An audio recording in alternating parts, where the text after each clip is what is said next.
Today we will be looking at the loss of Acadia and its aftermath, 1694 to 1755. Losing Acadia.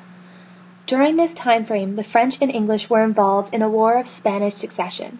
This meant that France had sent most of her troops over to Spain and were fighting for control over Spain. Unfortunately, while doing this, the English took control over the French colony, the Caribbean. Losing the Caribbean meant that they lost vital control over specific raw materials they had never had access to, such as sugarcane, rum, coffee, and tobacco. In order to retrieve this, the French signed the 1713 Treaty of Utrecht. This allowed the French to keep the Caribbean if they gave up Acadia. This meant it officially became a British colony. More importantly, this also meant that New France was officially surrounded by all British territories. This image right here is an image of the actual Treaty of Utrecht signed in 1713. Take a moment to look at it. What do you realize? Whose crest is right in the bottom right corner? If you look closely, you'll realize it's the British crest, showing that the Hudson's Bay Company had now taken control of Acadia. Louisbourg.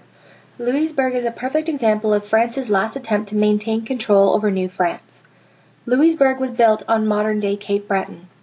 It was a fortress that was intended to prevent the British from sailing up the St. Lawrence River and attacking New France. If the British were successful in doing this, they could cut off all trading routes and all supplies in order to maintain daily life. However, this fortress was not effective. The area in which it was located was fogged in, which meant they could not get ships in or out due to the bad weather. This meant they were relatively vulnerable. This was the end. The images located show an artist's depiction of Louisbourg back in the 1700s, as well as a recreation that was done in modern day. While you see the position looks strategically sound, unfortunately it did not work. Louisbourg was soon captured, and New France was soon to be no more. Now I want you to take a minute and look at the picture. What do you see? What does it look like the people are doing? What's with all the redcoats? What do you think is going on? Take a minute and look at it. Gather your thoughts, and then proceed and see if you were right.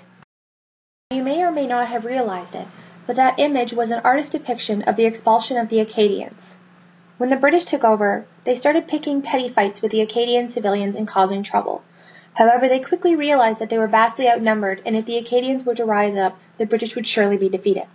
To combat this, the British implemented the Oath of Allegiance, which was a statement of loyalty to the British king. This was used to prevent the French from revolting. However, the French were not too keen on signing this Oath of Allegiance. One of the major reasons for this was because the king was an English Protestant and the Acadians were Roman Catholic. As a result, many of them refused to sign this oath.